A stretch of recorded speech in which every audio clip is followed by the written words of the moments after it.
ஆலங்குளம் ஸ்ரீ பத்திரகாளியம்மன் கோவிலில் மகா சிவராத்திரி 4 கால சிறப்பு பூஜை, விடிய விடிய அன்னதானம்.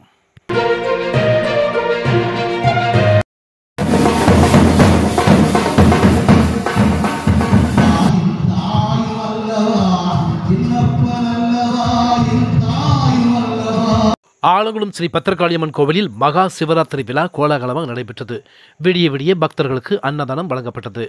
ஆலங்குளத்தில் பிரசித்தி பெற்ற ஸ்ரீ பத்திரகாளியம்மன் கோவில் உள்ளது. இந்த கோவிலில் நேற்றிரவு மகா சிவராத்திரி விழா கோலாகலமாக நடைபெற்றது. மகா சிவராத்திரியை முன்னிட்டு நேற்றிரவு மாலை 4 மணி அளவில் கணபதி ஹோமம் நடைபெற்றது. மாலை 5 மணி அளவில் முதல் கால பூஜையும் அனைத்து முக்குகளிலும் பொங்கலிடும் நிகழ்வும் நடைபெற்றது. இதைத் தொடர்ந்து சுவாமிக்கு சிறப்பு பூஜையும், கோவிலில் இருந்து மேலதாளம் முழங்க அம்மன் பல்லக்கில் பவனி வரும் நிகழ்வும் நடைபெற்றது. இரவு 8 மணி முதல் நெல்லை மங்கி பாலாவின் ஜூனியர் பக்தி பஜனை நடைபெற்றது. இரவு 9 மணி அளவில் 2வது கால பூஜையும், நள்ளிரவு 12 மணி அளவில் 3வது கால பூஜையும், அம்மனுக்கு சிறப்பு அபிஷேகம், சிறப்பு தீப ஆராதனையும் நடைபெற்றது. இன்று அதிகாலை 3 மணி அளவில் மிருத்யுஞ்சய ஹோமம், நவக்கிரக ஹோமம், 54 கலசாபிஷேகம் மற்றும் 108 சங்கு அபிஷேகம், 4ஆம் கால பூஜையும் நடைபெற்றது.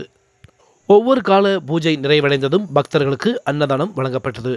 இதற்கான ஏற்பாடுகளை ஸ்ரீ பத்திரகாளியம்மன் கோவில் நிர்வாக குழுவினர் ஊர் மக்கள் செய்திருந்தனர்.